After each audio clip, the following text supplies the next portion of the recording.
दुर्योधन बिक गया मैं। अब कर्ण का जीवन तुम्हारे हाथ में है। अब मैं कभी विचार नहीं करूंगा कि तुम्हारा आदेश धर्मयुक्त है या अधर्मयुक्त। आज से बिक गया। तुमने हमारी ग्रीवा जो झुक रही थी उसे उठा दिया। अब जो आदेश करोगे कर्ण तुम्हारे लिए प्राण न्यौछावर करने के लिए तैयार हो जाएगा। तदनंतर ये वार्ता हो ही रही थी कि अधिरथ जो बूढ़ा हो चुका था लाठी का सहारा लेकर रंगमंच पर आया। कर्ण ने जो ही देखा कि पिता है, क्योंकि उसी ने पालन किया था, उतरे और जाकर चरणों में मस्तक रखा। उसने कहा, बेटा, इन राजकुमारों की सेवा करना पूरा जीवन मेरा धर्म रहा है और तुम इन्हीं की समानता करना चाहते हो। नहीं नहीं, ऐसा तुम नहीं कर सकते, तुम मेरे बेटे हो। भीम ने कहा, समझे कर्ण, ये हमारे दुर्योधन, हमारा ही राज्य है ये। उनके मुकुट धरने पर तू राजा नहीं हो जाएगा। सुना अपने बाप की बात, जीवन भर ये सेवकाई करके जूठन खाता रहा है, उसी का तू पुत्र है, वैसे ही रहना सीख, डींग हाँकना बंद कर। ओ सूत पुत्र, तेरे हाथ में गदास्त्र नहीं शोभित होने चाहिए, घोड़ों की चाबुक होनी चाहिए। शांत होकर के कर्ण चुपचाप सुनते रहे। कुंती को बहुत अंदर से कि मैं बता दूं, ऐसा आक्षेप मत करो, ये तुम्हारा बड़ा भाई, पर कैसे बोले। भगवान का ऐसा विचित्र विधान होता है कि सत्य को जानते हुए भी नहीं बोल पा रही थी। भीमसेन के कहने पर बहुत हृदय में क्षुब्ध हुआ। हाथ पकड़ा अधिरथ ने, चल इस रंगमंच से। कर्ण को रंगमंच से बाहर ले गए। भगवान सूर्यास्ताचल को जा रहे थे, इसलिए रंगमंच विश्राम किया गया। कर्ण को अपने महल में ले जाकर के दुर्योधन ने कहा, आज से हस्तिनापुर में कहीं कोई रोक टोक नहीं, और अंग देश तुम्हारा, तुम उसके राजा हो। ये सब देखकर युधिष्ठिर ने निश्चय किया कि अगर कोई परास्त कर सकता है तो कर्ण परास्त कर सकता है पांडवों को। उसकी वीरता देखकर, क्योंकि ये युधिष्ठिर से भी बड़े हैं कर्ण। घबरा गए युधिष्ठिर। कर्ण के सामने हम पांचों पांडवों में किसी के सामर्थ्य नहीं कि विजय प्राप्त कर सके, ऐसा युधिष्ठिर जी के मन में निश्चय हुआ। द्रोणाचार्य जी ने सुबह हुई, सब शिष्यों को बुलाया। कहा, देखो, अब हमारी गुरुदक्षिणा लेने का फल है, समय है। पहले प्रथा थी, गुरुमंत्र लेने के बाद, गुरु आज्ञा पर चलने के बाद, जब गुरु आश्रम से वो गृहस्थाश्रम या संन्यासाश्रम, तो उस समय हाथ जोड़कर प्रार्थना की जाती थी, आपकी कोई भी आज्ञा हो जो हम पूर्ण कर सकें, आप बोलिए। वो गुरुदक्षिणा के रूप में मानी जाती थी। सब राजकुमारों को बुलाया और कहा कि मेरी गुरुदक्षिणा है, पांचाल राज नरेश द्रुपद को बंदी बना के हमारे चरणों में डाल दो। द्रोणाचार्य जी ने ऐसा आदेश किया। 100 कौरव हैं, 5 पांडव हैं। दुर्योधन, कर्ण, दुशासन, युयुत्स, विकर्ण, जलसंध, ये जो 10-10 हजार हाथियों का बल रखने वाले पराक्रमी कौरव, मैं पहले युद्ध करूंगा, मैं पहले युद्ध करूंगा। राजधानी के निकट पहुंचकर द्रोणाचार्य जी रुके और कहा, देखो, एक एक पक्ष जाएगा। पहले कौरव जाएंगे, गुरुदक्षिणा में द्रुपद को बंदी बना के हमारे चरणों में लाएंगे। यदि ऐसा ना हो सका तो फिर पांडव जाएंगे। रथों पर बैठकर, घोड़ों पर बैठ करके द्रुपद नगरी में प्रवेश करके विनाश करने लगे। महाराज द्रुपद को सूचना पहुंची कि कुरुवंशी राजकुमार आक्रमण कर दिए हैं। द्रुपद महावीर थे, तत्काल सैनिक और भाइयों के साथ वहां पधारे। अब ये राजकुमार कहां द्रुपद, भयानक बाणों की वर्षा की भय से भयभीत होकर भागने लगे 100 कौरव। घायल अवस्था में चीख पुकार करके, वहां टिकी ही नहीं पाए उनके सामने। अर्जुन ने कहा ये जो आवाज सुनाई दे रही कौरवों की त्राहिमाम की आवाज है। गुरुदेव वो भी आपके शिष्य हैं और हमारे भाई हैं, अगर आप विलंब करते हैं तो हो सकता है उनके प्राणों पर भी आ जाए। आप आदेश कीजिए, मैं अभी बंदी बना करके द्रुपद को आपके चरणों में डालता हूं। ऐसा ही हो, तथास्तु कहकर आदेश कर दिया। पांचाल द्रुपद बाणों से कर्ण को, दुशासन को, दुर्योधन को ऐसी मार लगाए, चीखते चिल्लाते हुए सब भाग पड़े, आर्तनाद करने लगे।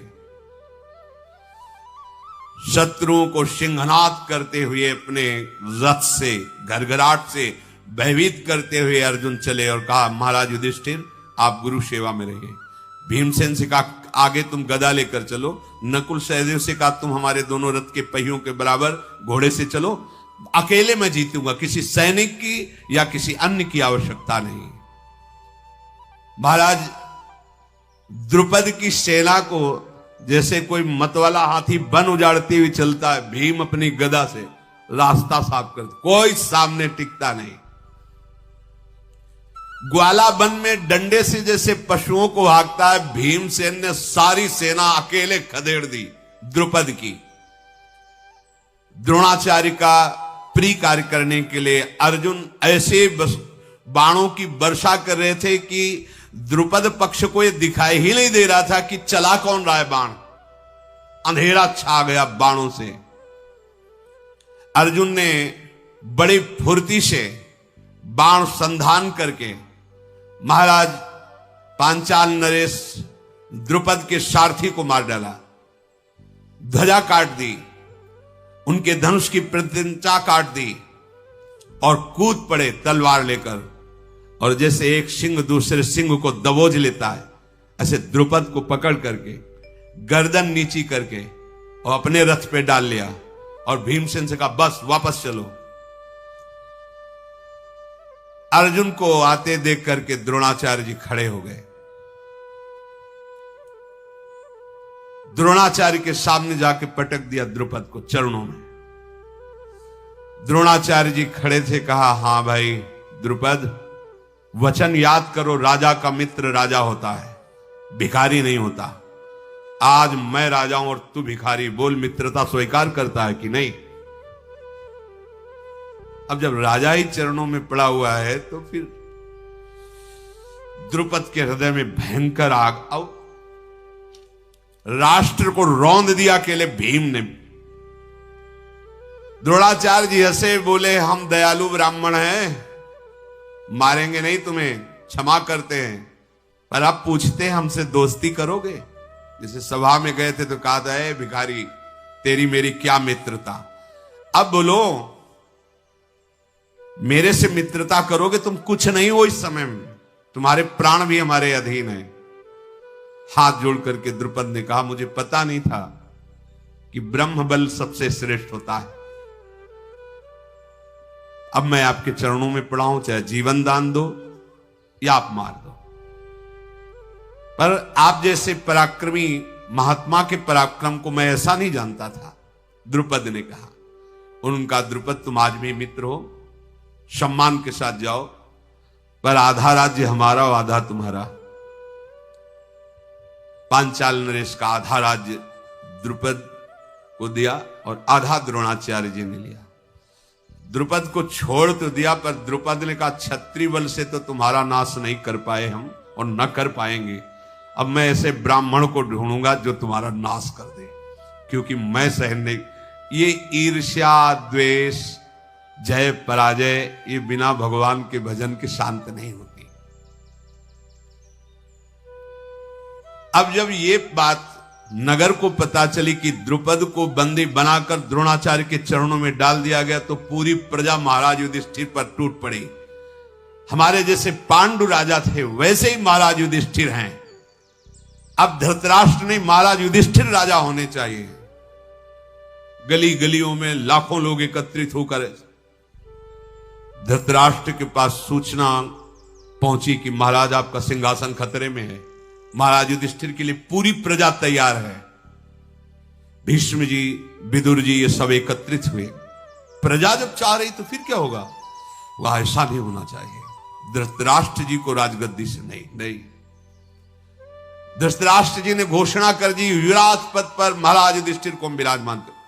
युवराज पद पर विराजमान करने से कम राज सिंहासन तो बच जाएगा। विदुर जी की सलाह से, भीष्म जी की सलाह से प्रजा को आनंद हुआ। हाँ ठीक है, युवराज के बाद राजा तो यही होंगे ना। बड़ी शास्त्रीय पद्धति से महाराज युधिष्ठिर को युवराज पद पर विराजमान किया गया। इसी बीच में भीमसेन ने भगवान बलराम जी से गदा युद्ध सीखा और दुर्योधन ने भी। कपटी आदमी चाहे रिश्तेदार हो चाहे नातेदार हो, कभी उसको अपने समीप ज्यादा नहीं रखना चाहिए, नहीं विनाशी होता है। जब से पांडव पधारे थे तब से शकुनी आके यहीं रहने लगा था। गांधारी जी का भाई है और बहुत ही कपट माया जाल में प्रवीण है ये। इसने कहा, भांजे यदि युधिष्ठिर युवराज तो निश्चित राजा, क्योंकि महाराज पांडु राजा थे। पांडु के पधारने पर धृतराष्ट्र हुए, आंख है नहीं। युवराज ये तो राजा वो, फिर उन्हीं का पुत्र राजा, मतलब सदैव तुम दास ही रहोगे, कभी राजा पद नहीं। मारो, पांचों को मारो। अब उनके हृदय में बड़ी जलन हुई कि अब क्या करो। समुद्र पर्यंत सारी पृथ्वी का राज्य महाराज युधिष्ठिर को मिलेगा, क्योंकि युवराज हो गए। अब क्या कर सकते हैं? इतने में जो भी राजा सर उठाता विरोध में, भीम और अर्जुन जाकर परास्त करके धनराशि धृतराष्ट्र के चरणों में समर्पित करते। ये सब सुनकर देखकर धृतराष्ट्र का हृदय जलने लगा। निश्चित मुझे भी सिंहासन से उतारा जाएगा और युधिष्ठिर ही चक्रवर्ती सम्राट बनेगा। एक कणिक नाम का बहुत ही कूटनीतिज्ञ सलाहकार था धृतराष्ट्र का। उन्होंने बुलाया एकांत में, कहा, कुणिक, मैं विचार नहीं कर पा रहा हूं कि क्या करूं। परिस्थिति यह है कि मेरे भाई के ही पुत्र मेरे लिए कांटा बन रहे हैं। तो उसने कहा, महाराज, राजा आप हो, खजाना आपके हाथ में, मंत्री आपके हाथ में है। शत्रु कोई भी हो उसे मरवा डालना ही उचित होता है, ऐसी कूटनीति कहती है। तुम दंड देने में समर्थ हो, यदि दंड का आश्रय नहीं लोगे तो तुम्हारा राज्य छिन जाएगा।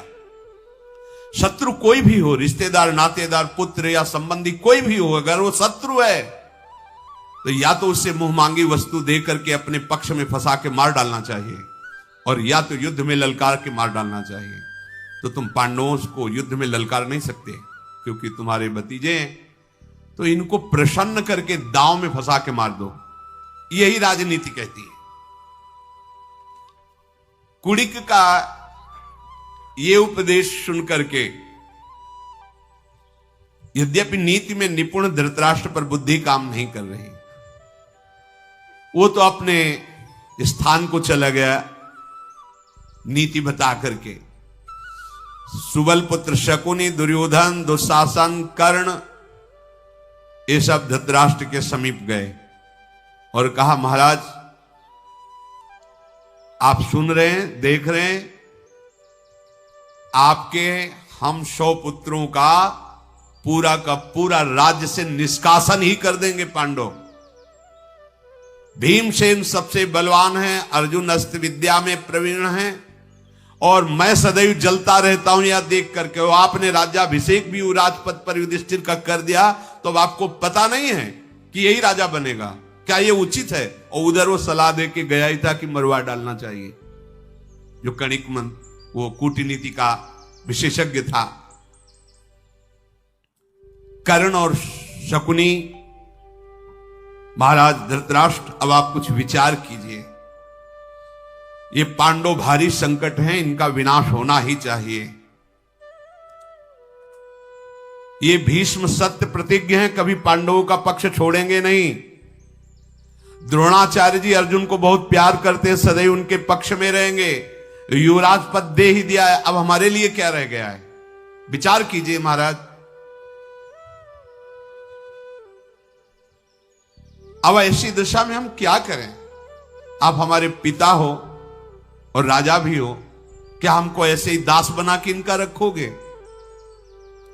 पांडु महाराज इतने सद्गुण संपन्न हुए, इसलिए बड़े आप थे पर राजा आप नहीं बने, आंखों के कारण, आंखें अंधी थी। अब आप राजा बने, मेरा अवसर था तो युवराज बना दिया युधिष्ठिर को। महाराज आप कुछ तो कीजिए।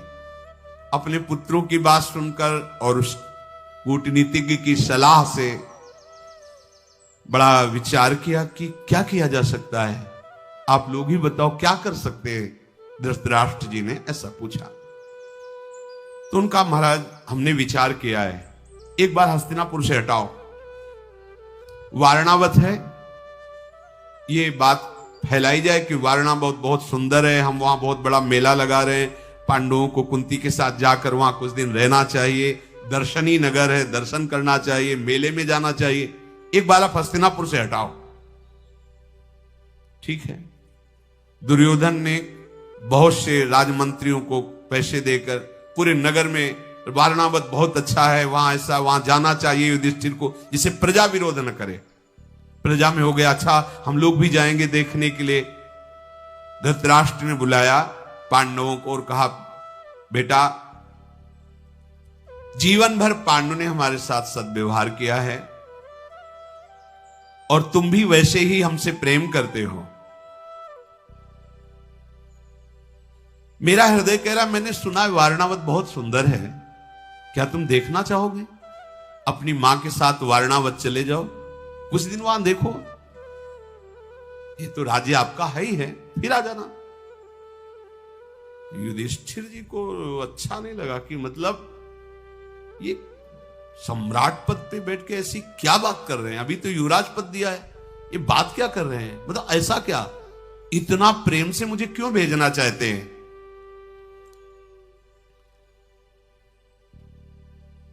निश्चिंत होकर तुम जाओ, क्या सोच रहे हो युधिष्ठिर, बिल्कुल मंगल है। अरे जिसके साथ भीष्म हैं, द्रोण हैं, उसे कहीं परेशानी हो सकती है, और हमने पहले से व्यवस्था कर दी है। धृतराष्ट्र की बात को संशय पूर्ण लेते हुए युधिष्ठिर बहुत बुद्धिमान थे, धर्म का अवतार है, सोचा कि मैं असहाय हूं, इस समय मुझे वही करना है जैसा ये आदेश कर रहे हैं। उन्होंने कहा, पिताश्री आप जैसा आदेश करें। बड़े पिता, और विदुर जी को छोटे पिता कहते थे, वो पांडु के पुत्र थे। युधिष्ठिर ने शांतनंदन भीष्म, विदुर जी, द्रोण, वाल्मीकि, सोमदत्त, कृपाचार्य, इन सब ब्राह्मणों को प्रणाम किया और कहा, आदेश मिला है मुझे वारणावत जाने का। धृतराष्ट्र जी के आदेश को कोई काट नहीं सकता, पर सब चिंतित हो गए, अचानक ये आदेश कैसा? पांडुनंदन युधिष्ठिर, भगवान तुम्हारी सदैव रक्षा करें, ऐसा बुजुर्गों ने सबने आशीर्वाद दिया। वारणावत जाने की आज्ञा दे दी। दुर्योधन बड़ा प्रसन्न हुआ। उसका एक प्रधान निजी मंत्री था जिसका नाम पुरोचन था। पुरोचन को बुलाया और कहा, पुरोचन, ये धन धान संपन्न संपूर्ण पृथ्वी जैसी हमारी वैसी तुम्हारी, तुम्हें एक कार्य करना है, तुरंत तुम वारणावत पहुंचो और एक महल का निर्माण करो। अब वहां चक्रवर्ती सम्राट धन की तो कोई कमी नहीं है, ऐसा भवन निर्माण करो जिसमें चारों ओर बहुत सुंदर कमरे, बहुत सुंदर शैया भवन, ऊपर से रत्न लगे हों और अंदर में घी, तेल, चर्बी, लाह, ये सब मिलाकर मोटी मोटी दीवारें बनी हो, ऊपर से रत्न और नीचे अंदर सब ये पेट्रोलियम, जिसमें आग लगते ही पूरा का पूरा महल भस्म हो जाए। और ये लोग जब पहुंचे तो गांव के महल में रखना, जब तैयार हो जाए पूरा तब कहना कि आपके लिए एक निजी महल तैयार किया है, आप कुछ समय तक उसमें वास करें और अवसर मिलते ही आग लगाकर पांचों पांडव और कुंती को वहां भस्म कर देना। चारों तरफ पूरे महल में सन, तेल, घी, लाह, चर्बी, लकड़ी ऐसे लगाना कि कोई जान न पाए, ऊपर से रत्नों का लेप। बड़ी सावधानी से गुप्तचरों के द्वारा भी पता नहीं चलना चाहिए कि मेरे द्वारा ऐसे भवन का निर्माण किया जा रहा है। पांडवों को ऐसे विश्वास दिलाना जैसे तुम उनको बहुत प्यार कर रहे हो। जब पांडव जल जाएं, तब तुम भी बाहर खड़े होकर के रोना कि हाय ये क्या हो गया, कैसे आग लग गई, क्या हो गया, तो ऐसे, और हमें सूचना देना। पुरोचन ने वैसा ही करने का ठाना जैसा दुर्योधन ने कहा था। शीघ्रगामी रथ पर आरूढ़ होकर वो वारणावत पहुंचा और गुप्त रूप से रात्रि में सब सामान मंगवाता और महल का निर्माण शुरू किया। पांडव जन हस्तिनापुर को प्रणाम करके दुखी होकर के चले तो उनको पहुंचाने के लिए द्रोणाचार्य, कृपाचार्य, विदुर जी और बड़े बूढ़े हस्तिनापुर के साथ कुछ दूर छोड़ने के लिए गए। धृतराष्ट्र यद्यपि ये नहीं जानते थे कि वहां आग लगाने का प्लान ये लोग कर रहे, वो केवल दूर भेजना चाहते थे। महाराज युधिष्ठिर विदुर जी की तरफ देख रहे थे। सभा साथ चल रही थी, पर बार बार विदुर जी की तरफ की कोई संकेत, कोई इशारा। भीष्म जी ने कहा हम लोग ये नहीं चाहते थे कि आप हस्तिनापुर से वारणावत जाएं, पर महाराज का आदेश क्यों है ये मुझे पता नहीं, और उनके आदेश पर हम सिंहासन के अधीन, जो सिंहासन पे होगा उसका जो आदेश होगा हम उसी के पालन में दृढ़ रहेंगे, ऐसा हमने अपने पिता को वचन दिया है, महाराज शांतनु को। इसलिए हमारा कोई आदेश चलेगा नहीं। हम चाहते नहीं हैं, पर तुम्हें जाना पड़ेगा।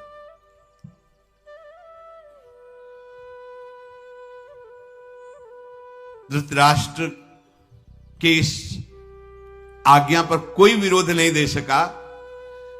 विदुर जी ने सोचा कि एकांत मिले तो कुछ बात करूं, पर एकांत का सब साथ है, तो भाषा बदल दी। वो भाषा केवल युधिष्ठिर को पता है क्योंकि वो धर्मराज के अंश से है, म्लेच्छ भाषा। उन्होंने, विदुर जी ने म्लेच्छ भाषा में बोला जिसका अर्थ है, युधिष्ठिर तुम्हें पूरा रहस्य का ज्ञान होना चाहिए। ये हिंदी में, पर वो म्लेच्छ भाषा किसी को समझ में वहां नहीं आई। जो अनभिज्ञ पुरुष होता है, रहस्य को नहीं जानता, वो नष्ट हो जाता है। जो शत्रु की नीति शास्त्र का अनुसरण करने वाली बुद्धि को समझ नहीं लेता है, वो उसे समझ लेने पर कोई ऐसा उपाय कर सकता है, पर जो समझ नहीं लेता वो भस्म हो जाता है, नष्ट हो जाता है। एक ऐसा तीखा शस्त्र है युधिष्ठिर, जो लोहे का नहीं बना है पर पूरे शरीर को भस्म कर देगा। जो उसे जानता है वो उस आघात से बचने का उपाय कर लेता है। अर्थात संकेत में बताया कि तुम्हारे शत्रुओं ने तुम्हारे लिए एक भवन का निर्माण किया है, जो चर्बी, तेल, घृत, लाख आदि से बना हुआ है, क्योंकि विदुर जी के भी गुप्तचर लगे रहते थे पांडवों की रक्षा के लिए। फिर कहा, युधिष्ठिर घास फूस सूखे वृक्ष वाले जंगलों में वहां जलाने के लिए आग की व्यवस्था की जाती है, पर वहां के जो चतुर चूहे होते हैं वो बिल का निर्माण करके अंदर से अपने आप को उस आग से बचा लेते हैं। समझदार व्यक्ति को इसमें समझ लेना चाहिए। अर्थात उस महल में पूरा आग ही आग प्रज्वलित करने वाले पदार्थ लगे हैं। यदि वहां एक सुरंग तैयार कर ली जाए और तुम वहां से निकल जाओ तो बच सकते हो। युधिष्ठिर जिसके आंखें नहीं होती वो मार्ग नहीं देख पाता, अंधे को दिशाओं का ज्ञान नहीं होता, जो धैर्य खो देता है वो शत्रु पर विजय प्राप्त नहीं कर पाता। मेरी बात को तुम समझ रहे हो ना? अर्थात तुम्हें पहले से ही सुरंग जहां से खुदी, जहां से निकलना, वहां से दिशाओं का ज्ञान होना चाहिए। तुम किस दिशा को, किस जंगल को जा रहे हो, यह ज्ञान होना चाहिए। और तुम्हें घबराना नहीं चाहिए। यदि धैर्य खो दोगे तो तुम शत्रु पर विजय नहीं प्राप्त कर पाओगे। और युधिष्ठिर मनुष्य घूम फिरकर रास्ते का पता लगा लेता है, नक्षत्रों से दिशाओं का पता लगता है, पांचों इंद्रियों को एक साथ रखता है, तो शत्रु कभी पीड़ा नहीं पहुंचा पाते। अर्थात तुम पहले ही दिशा का चयन कर लो और कितना समय है, कौन सी दिशा है, ये नक्षत्रों से पता चलता है। और तुम पांचों भाई एक मत रहना, तो ये कौरव तुम्हारा कुछ नहीं बिगाड़ पाएंगे। म्लेच्छ भाषा में ऐसा उपदेश किया। युधिष्ठिर जी ने म्लेच्छ भाषा में उत्तर दिया, आपकी बात अक्षरशः समझ रहा हूं। विदुर जी ने दाहिने करके उनको आशीर्वाद दिया, जाओ। भीष्म जी भी और नगरवासी भी लौट आए। कुंती जी साथ में थी, उनका बेटा मैं समझ नहीं पाई विदुर जी क्या बोले, तुमने कहा अच्छा मैं समझ गया, तो ये भाषा क्या थी? तो उनका ये गुप्त भाषा है। विदुर जी ने मुझे संकेत किया है कि तुम जिस महल में रखे जाओगे वो प्रज्वलित अग्नि को बढ़ाने वाले पदार्थों से बना और तुम्हें मारने का प्लान है। यदि तुम पांचों भाई एक मत रहोगे और धैर्यवान रहोगे और सुरंग की व्यवस्था कर लोगे तो तुम वहां से बच जाओगे। पांडवों का शुभागमन वारणावत वासियों ने जब सुना, सब लोग नगर के बाहर आकर के अगवानी की। देव मूर्ति पांचों पांडव सबने आशीर्वाद दिया जो बड़े बूढ़े थे, और नगर के महल में उनको रखा गया। पुरोचन जो दुष्ट स्वभाव वाला दुर्योधन का निज जन था, मंत्री था, आकर के प्रणाम किया और खूब ऐसी प्रेम भरी बातें व्यवस्था की। खाने पीने की उत्तम व्यवस्था, सुंदर शैया आदि। 10 दिन तक रहने के बाद पुरोचन ने कहा कि महाराज आप हस्तिनापुर के युवराज हैं, नगर के महल में शोभा नहीं देता, आपके लिए नगर के बाहर एक महल तैयार किया है, बहुत रुपया लगा के, महाराज आप कृपा करें उस महल में पधारें। वो शिव भवन है, आपके लिए मंगल भवन है। पुरोचन की बात सुनकर युधिष्ठिर ने अपने भाइयों पर दृष्टि डाली कि नंबर आ रहा है आग लगाने का इसका, या वहां ले जाएगा मारेगा, पर बिल्कुल पता नहीं चलना चाहिए। बहुत मुस्कुराते, हाँ हाँ हम भी देखना चाहते हैं। धर्मात्माओं में श्रेष्ठ युधिष्ठिर गए, पूरे महल को देखो। अब महल को ऐसे कुटिया थोड़ी बनी थी, किलोमीटरों में महल का निर्माण था। भीमसेन, इतना भयंकर भड़कने वाली अग्नि की वस्तुएं तो मैंने देखी नहीं जितना महल बना है। भीमसेन, इस 4 दीवारी में केवल आग ही आग लगने वाली वस्तुएं भरी, ऊपर से केवल रत्न है। ये अग्नि प्रज्वलित करने वाले पदार्थों से कारीगरों ने सन, राल, मूंज, बांस और घी, चर्बी इससे बनाया है। पूरा महल इससे बना हुआ है। भीमसेन ने कहा भैया दबने की क्या बात, हुकुम करो, 1 मिनट में इस पुरोचन को पलटा देते हैं और आग लगा देते हैं पूरे महल में पहले ही। क्या ऐसे पशुओं की तरह डरना? नहीं नहीं, आप नहीं समझ रहे हो, हम ये कर सकते हैं, पर तुम समझो उसका ये प्लान है, और अगर हमने इस प्लान को जरा भी बाहर किया तो वो दूसरा ऐसा प्लान बनाएंगे जो हमारी समझ में ही नहीं आएगा, हमें मरवा देगा। वो इस समय जब मारने पर लगा हुआ है तो मुझे गुप्त रूप से ये साबित करना है कि मैं मर गया और मुझे इसी में रहना है। अगर हमारे बचने का कोई और उपाय होता तो विदुर जी बता देते, जैसा विदुर जी ने कहा वैसा ही मुझे करना चाहिए। हम लोगों की चेष्टाएं बिल्कुल नहीं होनी चाहिए कि ये पुरोचन जान जाए कि हम जान गए हैं। पूरी सावधानी के साथ अब इसी में रहना होगा। हमारी किसी भी चेष्टा से इसको समझ में नहीं आना चाहिए कि मैं इस बात को जान गया हूं कि महल ऐसा भड़काऊ अग्नि बढ़ाने वाले से बना हुआ है। हम जलने के डर से अगर भागेंगे तो आक्रमण करवा के मारने की कौन सी चेष्टा करेगा मुझे पता ही नहीं चलेगा। अभी तो पता चल गया तो हम बचने का उपाय कर सकते हैं। अर्जुन से कहा तुम्हारी एक ही यहां की दिनचर्या, हर समय पुरोचन पर दृष्टि रखना और वो जान न पावे, वो आग न लगाने पावे। इसके बीच में कोई ना कोई उपाय तो हम लोग करते हैं। ऐसा सोच ही रहे थे, महल में प्रवेश किया कि कुछ आदमी लिए एक आदमी आया और पुरोचन से कहा मैं हस्तिनापुर से आया हूं और मुझे महल की सफाई करने का आदेश दिया गया है। हाँ ठीक है, जाइए अंदर। अंदर गए और युधिष्ठिर से कहा मैं विदुर जी के द्वारा भेजा हुआ हूं और हम इतने सुरंग बनाने में प्रवीण हैं कि कम समय में बहुत लंबी सुरंग तैयार कर देते हैं। पर तुम्हें विश्वास दिलाने के लिए मैं बताता हूं, उन्होंने म्लेच्छ भाषा में आपसे कहा था कि एक ऐसा अस्त्र है जो लोहे का नहीं है पर वो सबको भस्म कर सकता है, वो मकान। ये मैं इसलिए बता रहा हूं कि मैं विदुर जी का ही आदमी हूं, कोई छल कपट नहीं, विश्वास कीजिए मेरे पर। युधिष्ठिर जी ने कहा मैं समझ गया। विदुर जी ने जो आपको उपदेश किया था कि एक बिल तैयार होना चाहिए, उसी के लिए मैं आया हूं।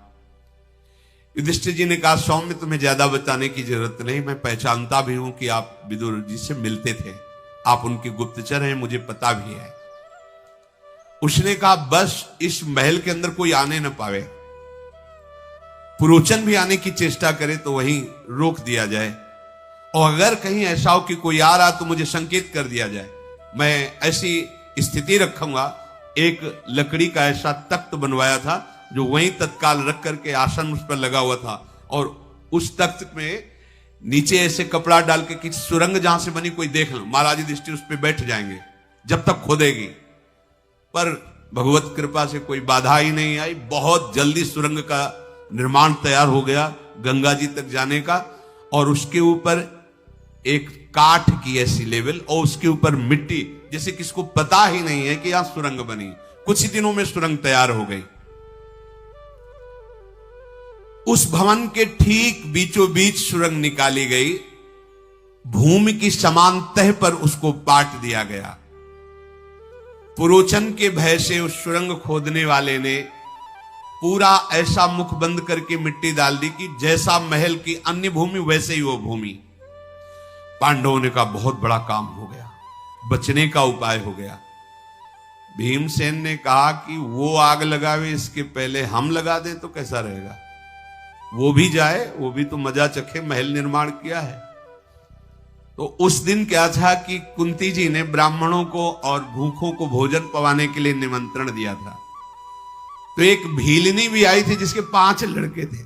ये पुरोचन हम पर विश्वास कर रहा है और विश्वास दिला के धोखा देगा, इसलिए भैया बढ़िया बात बन गई। अब वो जो भीलिनियां आई थी वो जंगल से शराब लेके आई थी, तो उस भीलिनी ने भी शराब पिया, उसके पुत्रों ने पिया, खूब खीर पुआ पाया और वहीं महल में सो गए।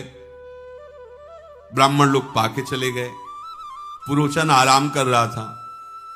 भीमसेन ने गदा उठाई, एक गदा मारी तो जो सुरंग का दरवाजा था टूट गया, निकलो बाहर, और वहीं से आग लगाई जहां पुरोचन सो रहा था। पूरा महल वो इतना प्रज्वलित है, एक जगह छुआती पूरा महल बम से, जिसे बम फूटता है ऐसे पूरा महल आग आग हो गया। रात भर आग जलती रही, इतना उसमें सामान था। अब तो वारणावत में हाहाकार मच गया, ये क्या हुआ। महल में अचानक आग लग गई, सब लोग पांडव भस्म हो गए, बड़ा आर्त भाव।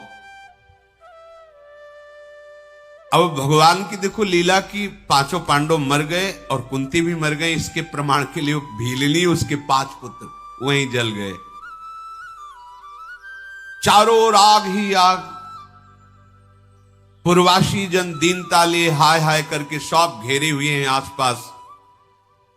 ये पुरोचन जरूर पापी इसी में लगा रहा कि पांडवों का विनाश कैसे। धिक्कार है धृतराष्ट्र की बुद्धि को, धिक्कार है दुर्योधन की बुद्धि को। ऐसा पूरी रात खड़े रहे। जब दिन हुआ तब वहां जांच शुरू हुई। लोग ऐसे, वो जो सुरंग बनाने वाला था बड़ा प्रवीण था, प्रथम गेट से लोग देख रहे हैं कौन जला, वो भाग के वहीं गया जहां सुरंग थी, और सारी आग सब भर के कि सुरंग का नामो निशान न रहे, अपने आदमियों के साथ, और फिर आकर उनके बीच में सम्मिलित हो गया। इधर भय से युक्त तो पांडव हैं, सुरंग से जा रहे हैं, और लंबी सुरंग। जब बाहर निकले सुरंग से तो थक गए, क्योंकि भय भी था और हृदय कि अब ये जब हमारे विनाश के लिए कौरव पक्ष लग गया तो कहां तक हम बचेंगे। कुंती जी बैठ गए, मेरे से चला नहीं जाता, राजमाता है। नकुल सहदेव भी, भीम ने भयंकर रूप धारण किया, कुंती जी को ऐसे बैठाला, नकुल सहदेव को यहां बैठाला, अर्जुन और युधिष्ठिर को ऐसे टांगा, चल पड़े। भीम चारों को ऐसे, महापराक्रमी परम वेगशाली भीम ऐसे लेकर के अपने मां को और चारों भाइयों को चल रहे हैं। रास्ते में जो मतलब यहां से रास्ता नहीं, पहाड़ है, एक लात मारते वहां से गली बन जाती। कोई वृक्ष सामने आता जरा से धक्का में गिरा देते। वायु वेग से, पवन पुत्र हैं भीम, तो वो रास्ता बनाना नहीं पड़ता, जिधर से चलते रास्ता बनता चला जाता। तेजस्वी वायु की गति के समान अपने पैरों के ठोकर से पृथ्वी को विदीर्ण करते हुए आगे बढ़ रहे थे। परम ज्ञानी विदुर जी ने पहले ही नौका लगा रखी थी गंगा जी के किनारे। जब वहां गए तो नौका को चलाने वाला आया, प्रणाम किया और कहा, मुझे विदुर जी ने आपकी सहायता के लिए भेजा है और मैं उनका हूं, इसलिए आपको बता रहा हूं कि आपको उन्होंने म्लेच्छ भाषा में उपदेश किया था और ये उपदेश किया था। क्योंकि विश्वास होना, पता नहीं दुर्योधन का आदमी हो तो। उन्होंने कहा, हाँ मुझे विश्वास है। बोले आप आराम से नाव पर बैठिए और बहुत दूर धारा से बहुत दूर जाकर के उनको उस पक्ष में किनारे पे छोड़ा। भयंकर जंगल, पूरे जंगल में कहीं पैर रखने की जगह नहीं, बड़े बड़े कांटे बांस ऐसे जैसे जंगल होते हैं और बड़े ही हिंसक जंतु। कुंती जी ने कहा, आप कहां जाएं? तो भीम जी ने कहा, आपको चिंता करने की जरूरत नहीं मां, कोई भी इस वन में ऐसा पशु नहीं है जो तुम्हारे पुत्रों की तरफ आंख दिखा सके। महाबलशाली भीम जी साथ है। उस नाव में बैठकर से उस जंगल में उतरे। चारों भाइयों ने कहा, इस जंगल में हम प्रवेश ही नहीं कर सकते। भीम ने कहा, वैसे ही बैठो। माता कुंती को ऐसे बैठा ला, ऐसे चारों को लिया, बड़े वेग से आगे बढ़े। आगे बढ़ने पर कुंती ने कहा, मैं प्यास से प्राण त्याग रही हूं, बहुत प्यास लगी है, मुझे पानी चाहिए। तो एक विशाल वृक्ष था पीपल का, वहां साफ करके अपने भाइयों को और मां को विराजमान किया और कहा, अर्जुन सावधान रखना, जंगल है, मैं जल की खोज में जाता हूं।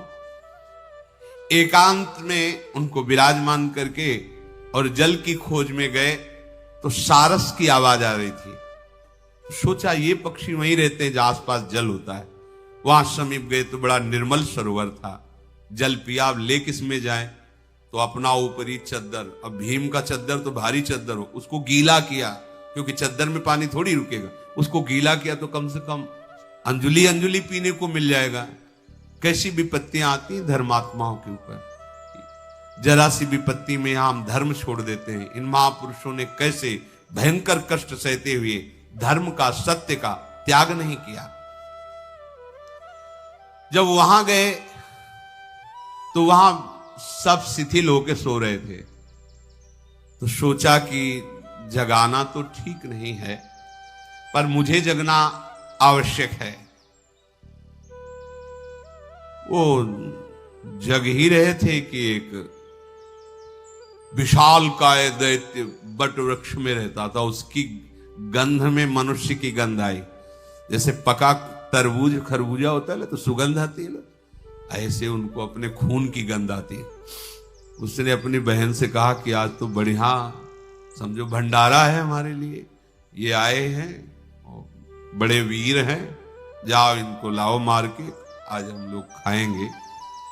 इधर भीष्म जी, विदुर जी और सब बड़े बड़े कुरुवंशी बहुत उदास हो गए कि पांडव मारे गए।